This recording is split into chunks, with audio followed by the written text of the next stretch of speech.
Good afternoon, ladies and gentlemen. Welcome back to another episode of Mzansi Affairs. And my name is Moeketsi, my man. And this is Mzansi Affairs, a show that is aimed at informing and educating you about the current affairs that is happening around South Africa and around our township, ladies and gentlemen. I am not alone. I am with Mr. Lyric Banele in studio here, in which I will let him, tell us how is he doing. How are you, sir? No, I'm doing good. Thank you for having me, and good afternoon to your listeners. Yeah, very good morning. Good afternoon, by the way. I just want to ask you, since it's a Tuesday, how was your weekend in terms of, as we know that we started the week last week, it was the 1st of May. And now we know that we are heading to the final days of the elections. So would you say, is there something that you're seeing is changing, and how, people are starting to handle things out there? Yeah, I mean, 1st of May, we celebrated Workers' Day. So to everyone else that is a worker out there, hopefully you enjoyed the holiday. But one thing that I have been picking up is on the street polls, there's a lot of posters or these election posters that are going up. And it looks like the ANC is late, well, at least in my community, because as far as Ramaphosa is concerned, his posters, they just came up last week. The EFF as well as Bosa, these guys were early. So if you are out of sight, you're out of mind. So I don't know what's going to happen, but ANC still feels confident that they are going to bag this election, but we will have to wait and see. I am a registered voter, and come the day, I'll definitely be there in the queues to cast my vote. I mean, that's very beautiful to hear, because I also believe that preparations are also at stake into making sure that what is it that the citizens of South Africa want to see happen, in terms of the changes, that we want to see. So it brings me to our top headline for today, in which is, what is it that the government really want from the citizens, because we all know that there are things that the citizens demand from the ruling parties, to bring change, to create jobs, to alleviate poverty from the people who, can't make means, But now this thing it has been something that is, ongoing till today, that the citizens are demanding from the government, always demanding. But I don't think a lot of people have, took a step down or a step back and asked themselves that what is it that the government really wants from the people, We know that in terms of election, the only thing that the government wants from us is to us, practice the right of voting, and making sure that everything that we need is indeed delivered the way we want it. But now, I think we need to dive deep into what is it that the government really wants from people. Because when you go there and ask a question that we haven't asked you guys, the ruling party, we haven't asked you that what is it that you want from us. Definitely, they will take you to the Constitution, because the Constitution, it actually tells you what you need to do so that you can abide by the laws, But I just want to, hear from you in terms of, digging deep into this conversation and this topic of what do you think, it's that the government want from its citizens? Yeah, so Mo, if you can allow me, right, before I answer that, I'll take a step back and talk about some of the things that we want from the government, or what we think is, by law, our birthright of some sort. So yesterday, I was happening to pass the SASSA offices, right? And when I read that signage outside, I was shocked to see that, there's a lot of grants that SASSA is giving out, right? And one of them is the old person grants. So if you're a pensioner, it means you are eligible for that. There's also a child support grant, okay? There's also a foster child. So if you have a child that you are caring for, they are eligible for that grant. There's a disability grant. There's a care dependency grant. There's a grant in aid. So there's a lot of these grants, and I was even shocked to see that even the veterans have grants. Have grants. Right. So there's a lot that, in terms of grants, the government is obviously giving towards its citizens. But it comes back to your question: what is it that the government is expecting from us? Number one, I think it's obvious we need to be law-abiding citizens, right? And when we talk about the law, we can break it down into different components. Number one, if we talk about, doing things that would otherwise lead to you breaking the law, getting arrested, and you operating outside the law. I mean, for example, a lot of people drive without a license. I mean, so we know that, number one, you need to abide by the laws of the land. So I think that one is a given. Now, it begs the question to say, is everyone a law-abiding citizen? And the answer is no. And the Constitution or the government has come up with ways to deal with such individuals. But history has also shown us that when people that are somewhat above the law, they can do things and not abide by the law and still get away with things, right? So, but I would say, yes, we abide by the law. That's one of the things that government is looking for us, that we should do. And then the second one, which I guess for everyone else that is, employed and contributing to the tax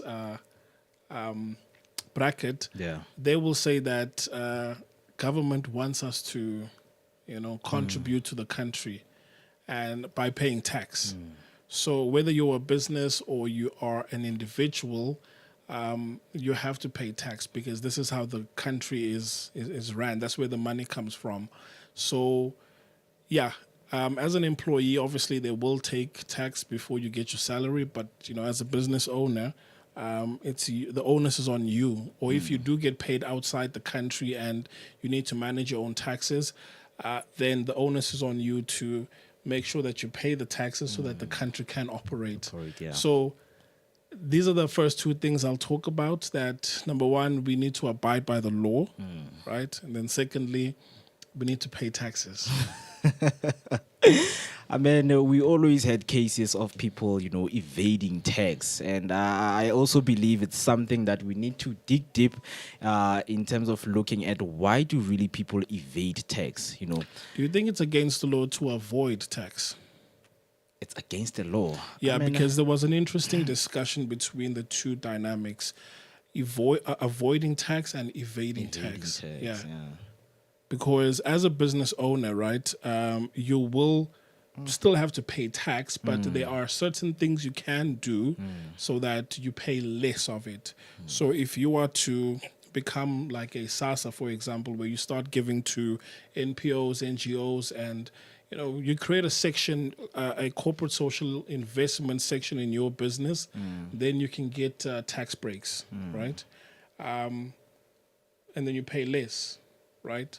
And then there's people that completely evade tax, where totally. They don't pay, right? So, but conversation for another day that, how do we avoid paying full tax? I would say that. Yeah, exactly. Because the bottom line of this, when talking about taxes, as some random citizen out there, they don't really know what is, tax. Why do we really pay tax?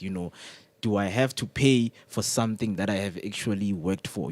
I deserve to live here, and do. It's my birthright. It's my birthright, But now it also take me to asking that, do really people know what is it to be a citizen of a country? Because we all know that, being a citizen, I want to share a screen with me, with people at home, just to outline what I am reading here so that they can get a clear understanding, because sometimes people take out of context of what is it really being a citizen. So right here, it says being a citizen means that there are both obligations and responsibilities that must be met to maintain representative democracy and the proper role of government. An obligation is an action that a citizen is required to fulfill by law, while a responsibility is an action a citizen should take off for the sake of the good common. Because one of the obligations that you've mentioned, we know that people should pay taxes, and then, registering for elections and also voting. So now, when the ruling parties go to the people, it's all about this is what you guys want from us. And they have instilled in them that you always need to beg so that we don't, really tell you how to practice your rights. As a citizen of South Africa, because most of the people, they haven't really gone through the constitutions, their rights, in which is also a problem, because people always demand, but sometimes they themselves, they play according to the constitution. Then we ask ourselves, why is the government doing this? Why are they, problems like this? But we notice somehow that when it's being investigated, the citizens also do not abide by the law. So both parties, Yeah. No, I mean, it's an interesting point that you mentioned about obligations as well as responsibilities, that I should hold the government accountable, and at the same time, they too should hold me accountable. So, for example, right, I'm driving and I get stopped by a traffic officer. Yeah.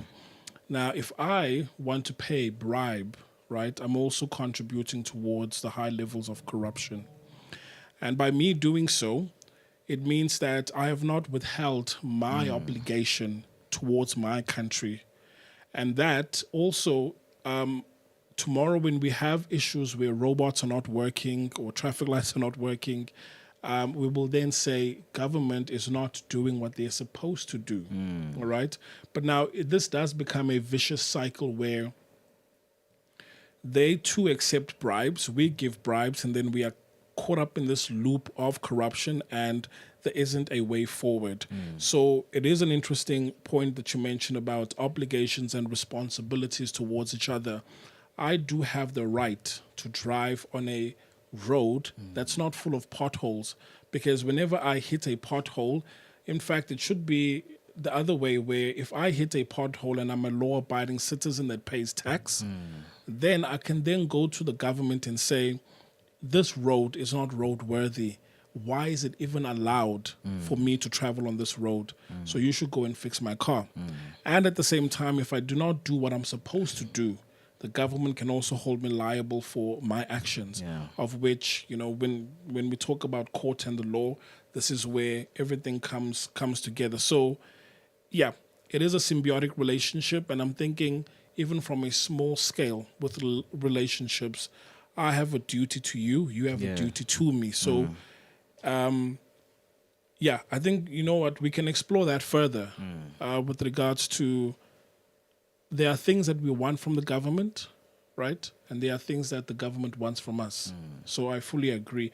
Remember when we had a lady friend of ours and we were talking about corruption, and she mentioned something interesting, that the reason why corruption won't fully be eradicated is because we as the people, the citizens, are also corrupt, right? So rather than paying a traffic fine, you would pay 50 Rand on the spot, or a spot fine, right? So we are also contributing towards that. Yeah. That's true, because also things like the roles of the citizens must be outlined to the people. Before we go to the break, I just want to invite people to the conversation right here by reading something in which I want to share with you, and then we'll discuss it further when we come back from the break. So right here in me, it says the role and place of citizens from a governance perspective is further solidified by the Bill of Rights. Chapter 2 of the Constitution that was drawn up in 1996 provides that the citizenry have the right to life, equality, freedom of association, political rights, citizenship, housing, and parenthood for children. Citizens have the right to vote, in which they play a role by participating in the democratic processes of choosing people who will represent their interest in the parliament. This is a discussion that we are having right here. If you want to join us or call us or send us a voice note, it's 061 524 7758. And you can leave us your comment on Facebook by telling us, what do you think the government really need from their own citizens so that we can make this country a better place? Right now, we're going to go for a short break, and then when we come back, we will discuss further.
Welcome back, ladies and gentlemen. You are still watching Mzansi Affairs with me, your host, and my co-host, Mr. Banele. My name is Moeketsi, my man. And before the break, we were discussing the topic that what does the government need from its own citizens of South Africa? As we know that we are heading to our national elections on the 29th of May, ruling parties and parties out there have drawn up their manifestos of what is it that they really want to do for the citizens of South Africa. So right now, I'm just going to head to my comments as quickly as possible. On YouTube, we have Atham Patlele saying, to be a citizen, you just need an identity, an ID. And then he comes and say, I have a right to water, food, shelter, and education, which by so far the government haven't provided. Mind you, the constitution is written by them, which is the government. And say, don't say we don't know our rights as citizens, we do know our rights. What do we do if they don't listen and provide for us, the current government? Yeah, no.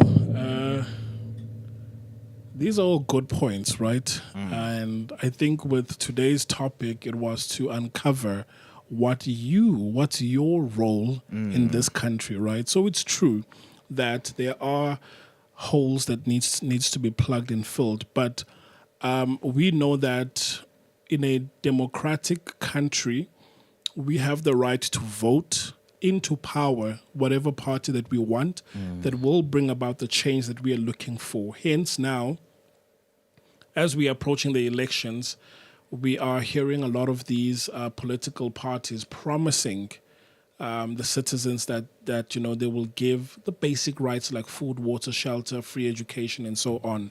Now, it is up to us as the people to vote them into power so that they can deliver on their promise. So this is what they are mandated to do, all right? And I do agree, Arthur, that, you know what, in terms of food, shelter, and everything else, 100%. But some of these things can also be provided by solving one issue. Yeah. For example, if everyone has to we know that everyone needs food, shelter, and water, but if we were to provide jobs, it means that you can get your own food, you can pay for your own shelter, and cover the other expenses right there. So my question to Arthur and everyone that's watching out here is, what's your obligation? We understand that the government probably is not fulfilling what they should be doing, but I just need to know, as a citizen, what is your obligation to this country? Let me not say the government, but what's your obligation to this country? Because it really needs to play a big part of knowing what's your obligation before you come out and really say, this is what the government doesn't do for me. Because we also practice our own rights by telling them, okay, this is how, because you know that the rights also goes along with the responsibility. If they don't match, that means there's going to be confusion along the way. That, okay, if you want us to practice this, what is it that you are doing, to help us to make our job easier? Yeah.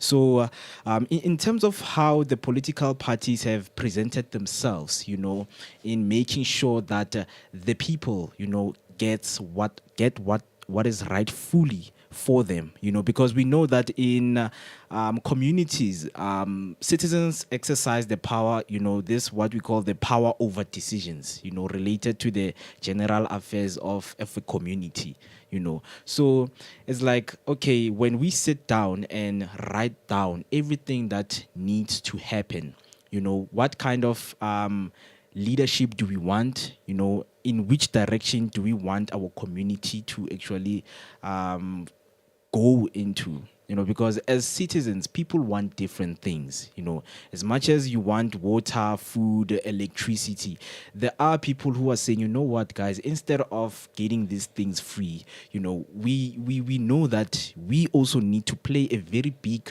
role in a community so that we can be met halfway with the things that we want. We see that how citizens behave in a manner of,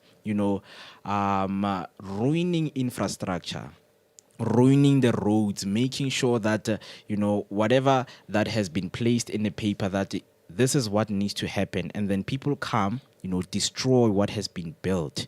And then clinics, yes, libraries, schools, yes, buses. Yeah.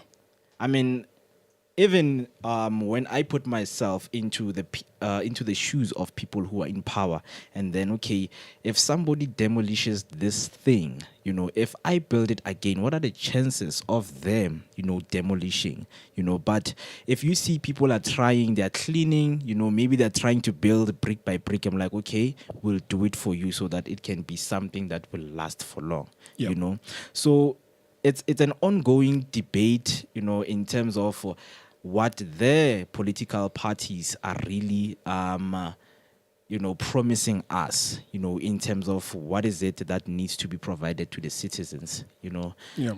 It also brings me to the question that as much as we have to ask what the government, wants from us, it also shoots back that has the government really provided what we really want, or they just provided, things that need to be provided?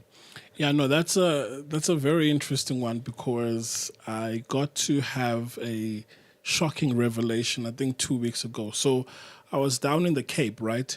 And just from the airport, when you drive out from the airport, you could see that there are shacks that are sitting on top of beach sand, right?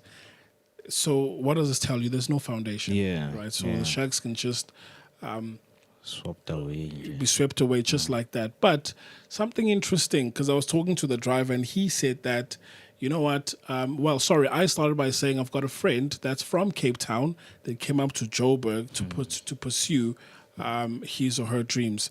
And then he said that in Cape Town it's hard to open a business and thrive. And we're talking about your township areas, your Kailishas and so on, because apparently there's what you call security money that you have to pay. So whether it's 30% or I don't know the amount, but then you need to pay the security fee so that you can operate in peace. Okay. Now I'm going to share my screen here, and I've got a list of rights that we as the citizens have in the country. So your question was, are we being provided the basic tools for us to operate in this country freely? And one of them has to be with regards to with number 12, the freedom of trade, occupation, and profession. So here it says that citizens can choose their occupation and engage in trade freely. Now I'm asking the question, right? So I live in Cape Town and I am subject to this mafia money that I need to pay in order for me to be safe. Because I was told that, I'm not sure if it's a guy or a lady, they got shot because of they sell fat cakes, right? And they did not pay that money, the security money. Ooh. So, this is you trying to create a living for yourself and your family, and you choose not to pay it, and then your life is in danger. So to say that government also is not doing what they're supposed to do, right?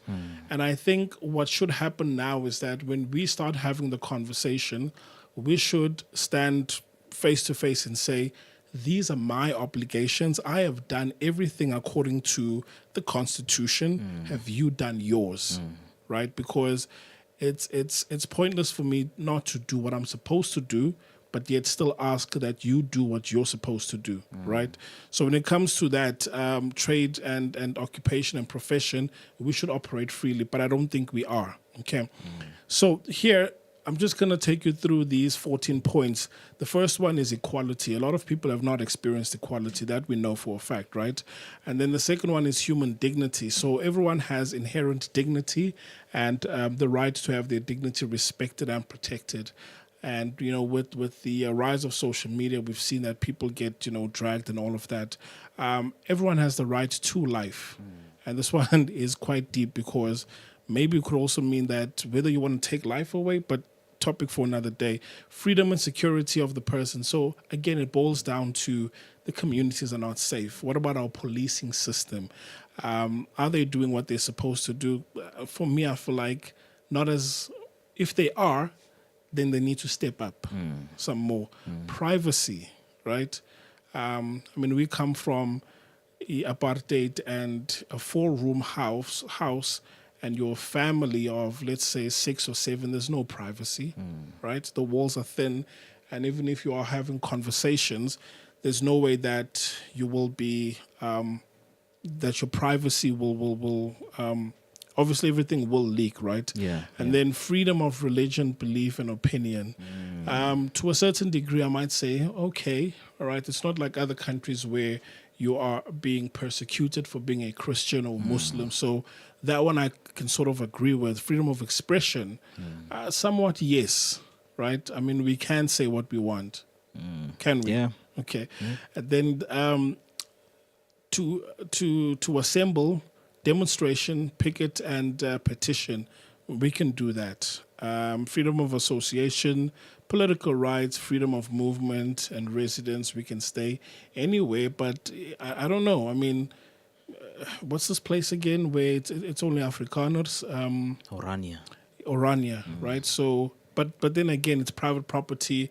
People have rights of admission is somewhat supersedes this one here. Okay. Freedom of trade, labor relations, the environment, and I think also as a people, when it comes to the last one, environment, that everyone has the right to an environment that is not harmful to their health or well-being. How many mines that are closer to residential areas? How many factories that are closer to that? But not only that, but when it comes to service delivery, is the government doing their job to ensure that we don't have your wastelands close by? Not so much. But again, let's come back to the citizens, right? So when your trash can is full, what do? You take it and you dump it somewhere, and then that causes a environmental hazard. So you yourself, you're not also making sure that the environment is safe to live in. So, yeah, for anyone that's watching, for me, I would say, look, what is it that we as the citizens should be doing? But I also say that according to this list here, there's a lot that government is not doing. Some areas are safer than others. Some areas police respond faster than others. And where there's a high level of unemployment, I think that's where we should have the highest, or the number of police that are deployed and so on, right? So, yeah, a lot still needs to be done. A lot still needs to be done. And then it also takes me to the comment again of Arthur saying, my role is just to vote. You know, the word just, it means, there's a lot of meanings, right? But then in this case, in this context, I'd like to think just means the only thing. The only thing I need to do. Right, so, but I'll allow Arthur to say, my question to you is this the only obligation that you have towards your country, towards your fellow men that you live with on the same street, even inside the house that you live in? What is your obligation towards your country or your fellow men that you live with? Indeed, because it also goes beyond, saying that and what that, truly means, So we would appreciate for also other people to get into the conversation with us as we are speaking about what is it that the government really needs from its own citizens, from me and you, and what is it that we are doing as citizens to meet them halfway, to make things very easy for them. We are going to go on a short break, and then when we come back, we're going to discuss the topic further. And please, guys, do join our conversation on our YouTube page and also Facebook, also on Instagram. Leave down your comment and tell us what do you think of today's topic right here. We're going to go on a short break, and then when we come back, we're going to continue further with our topic. See you after short break.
Welcome back, ladies and gentlemen, to Mzansi Affairs. You are still with me, Moeketsi, and Mr. Banele Mnci, right here on Mzansi Affairs. We are still on our topic, what does the government really need from its own citizens? From you and from me, what is it that the government needs from us? Please join us on the conversation by sending us a voice note on 061 524 7758, and also go to our YouTube page and comment down below, and also on our Facebook and Instagram, and tell us what is it that you think that the government need from us. As we know, from the years back, we had what we called, they called actually the institution of the Institute for Security Studies, the Mandela Magic. In order for the country to be set on its pathway, the strategic inventions are required. So right now I want to share my screen with the people at home, with the first strategic intervention that is actually required, so that we can transform what our country is. So the first one is saying, the first is the reform of the state political institutions.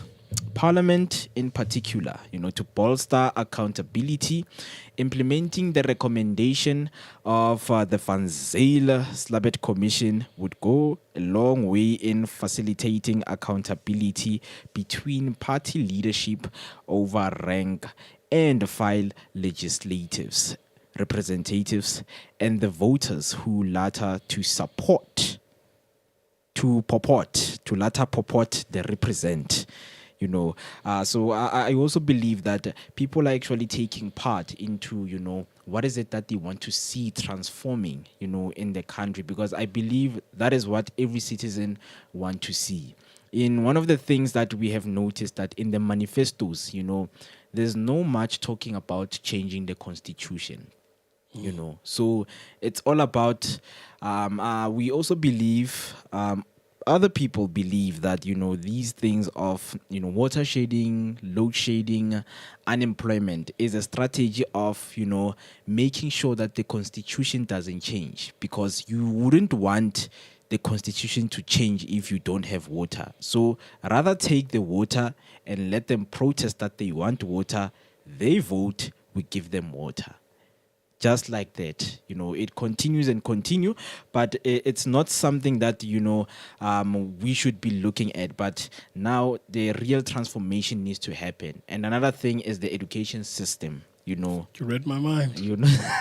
that really needs to transform and make this country a better place, So for anyone that's in high school, why is it that we do not have a subject that is mandatory, just like languages, for all students to read, know, interpret, and understand and exercise the Constitution? I mean, it's a small little book, right? Yeah. But then lots of us will finish school not even knowing what is your obligation and what's the obligation of the government, right? But I do think that if we were in a system or an education system that made it mandatory that the Constitution is something that we study, we write exams about, and we pass it, then we will know, because we will hold the government accountable to say, look, you said that you will provide jobs X, Y, and Z. For the mere fact that you're not doing it, it means you shouldn't even finish your term. We expel you, right? So, I mean, there's a lot, and I think strategically there's a reason why we don't do this at a schooling level. Why the Constitution or the laws of the land is not studied. Yes, there's history. I get that, but for other things, right? No, it's not there. Yes, you can study geography, biology, but not the laws of the land. So the more ignorant you are kept, the better for the people that are in power. I mean, we know that education should be, the top priority of what what is happening all around us, studying studying the environment, and coming up with simple solutions to actually move. Because one of the things that can be applied is to teach people how to use electricity in a right manner, because some other people, they don't understand, when they say voltage, what is voltage? I voted for the ruling party, so I just need to, do what I'm supposed to do. I'm practicing my rights of being a citizen, of just being free, the right to life. But now we have to understand that there are certain things that need us to limit in terms of usage. It goes to everything that we actually do, as citizens, from being consumers, from being people who practice things that need to be practiced in our communities. So not just consumers, but we become producers. Yes, producers also. We create a system that actually works for both the government and the citizens. In which it's something that really lacks, because if we don't get that balance, that's where we are always going to get those debates and fights of what is it that really needs to be done in order for us to, live in a reformed and transformed country. Yeah, I mean, thinking of the structure of government, that you do have the government at a national level, right? And they will make decisions for the entire country. But those decisions do not necessarily cascade down to the different provinces. That's why you've got your provincial governments, right? And then all the way down through to the districts. Like, as we know right now, we are in Joburg, and the district that we're in is City of Joburg. And even City of Joburg themselves, they do have a mandate of wanting to become a first-class city in Africa, right? And it is a big city to manage. I mean, everyone comes from different backgrounds, and we all flock to Gauteng. But we know that a lot needs to be done, from service delivery and so on. But looking at the structure of how the elections is also being done, is that we can vote nationally, then we can have one ruling party, but then we can also bring it down to the different municipalities, where you will find that a different party is the one that has the most votes, and they can bring in change that is not necessarily influenced by the ruling party, but they themselves can. Because I was in Cape Town, Stellenbosch, and guess which party is ruling there? It's the DA, right? Yeah. It's the DA, and I mean, for people that are watching at home, they might say, look, Manila, there's other things that we need to discuss. It's not just the DA, but I mean, that's like the playground for the peers and your, who are these guys?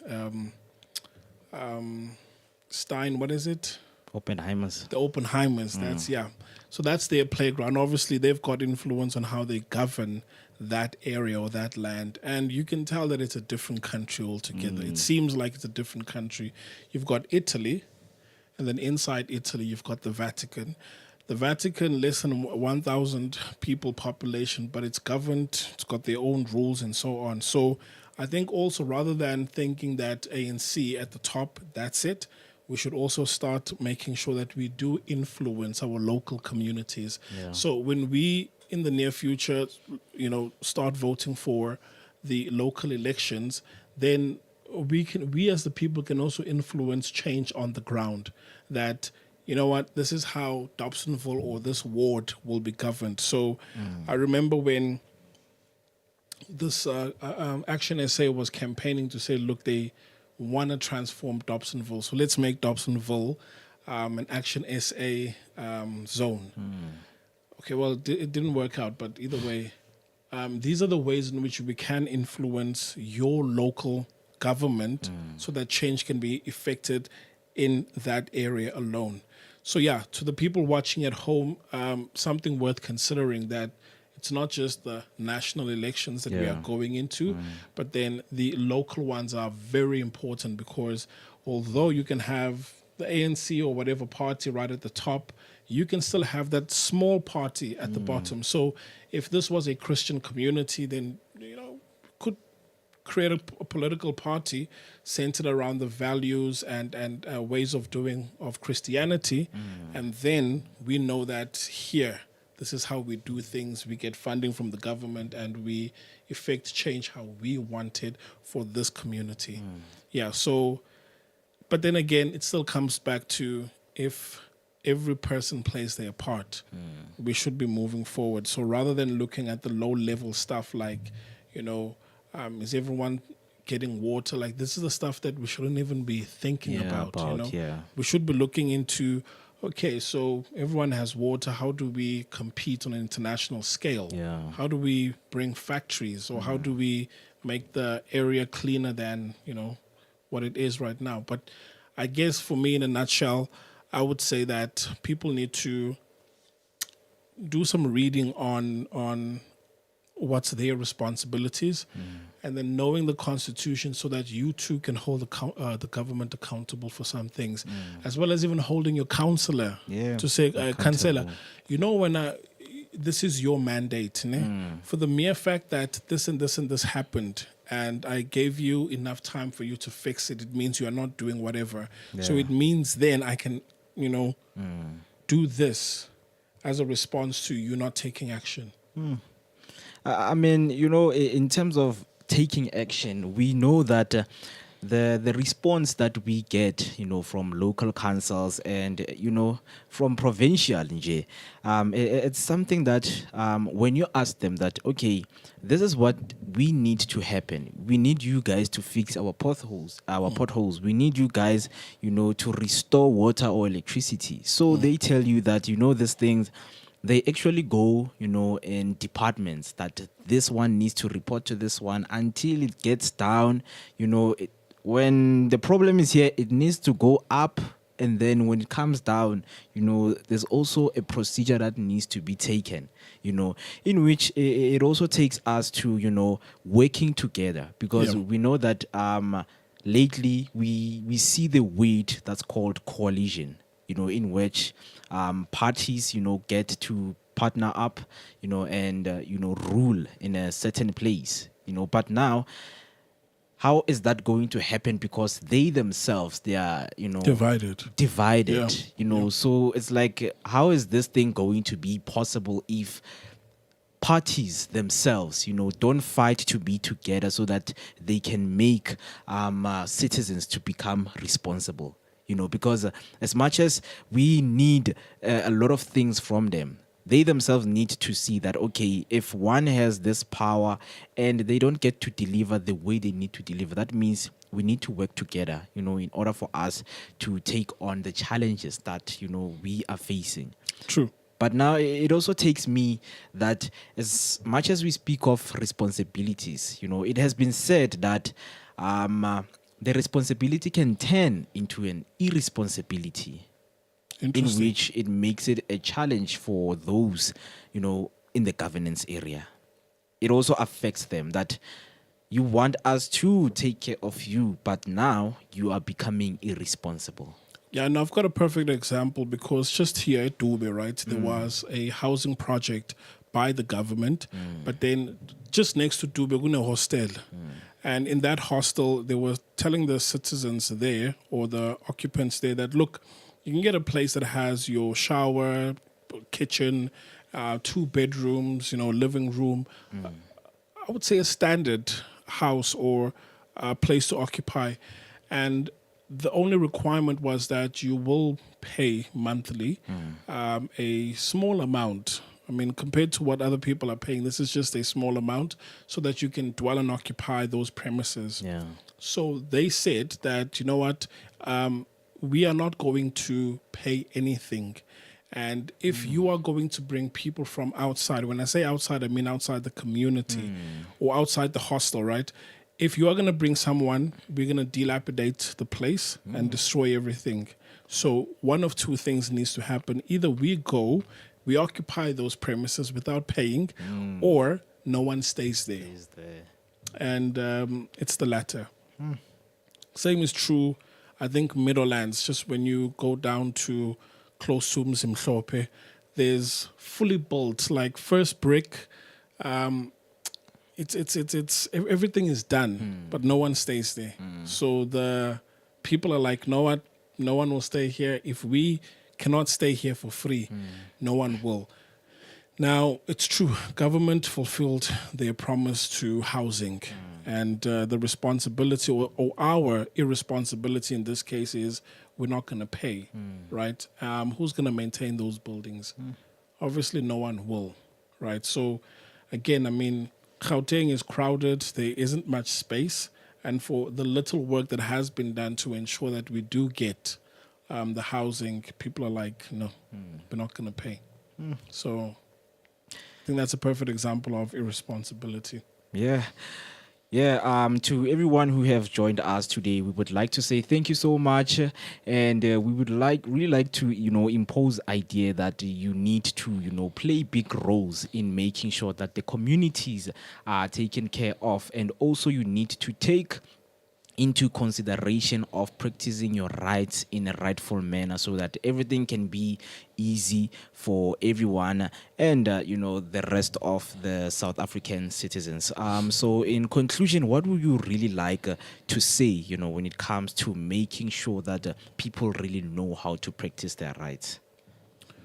First of all, it's to know the Constitution, and we should make it a point to go over the Constitution in certain areas. I mean, the Bill of Rights. This is the one that has been somehow sang a lot. You've got the right to education, food, shelter. That's the Bill of Rights, but there's also others out there that we are not aware of. So the goal is just to make sure that we expose ourselves to more of these. But then also not just that, I would say the second step is to now start holding ourselves accountable, and then also holding our leaders accountable, so that everyone, citizen or leader, everyone should be operating at the highest order to uphold and protect the Constitution, right? So when someone says, thank you for serving your country, because, people go to war and so on, I think it's everyone's duty to still continue to uphold, to protect the country. And at the end of the day, we can then say, thank you for serving your country, right? So, number one, I also feel the responsibility that we should, maybe in the upcoming shows, to break down the Constitution, get someone who is, knowledgeable in these subjects, and that also explore some of the ills that are happening and the way forward. So, yeah. Yeah. As it's being said, ladies and gentlemen, thank you so much for being with us until the end of the show. It was me, Moeketsi Maimane, and Mr. Banele Mngci. And please do not forget to join our conversations and also follow us on our social media platforms, which is Facebook, Share Online, YouTube, Share Online, subscribe, and also on Instagram, follow us. It's Share Online. Also, in Instagram, just follow the page, and we will be back again next week, Tuesday, same time, same place, right here. Take care of yourself and spread love. You.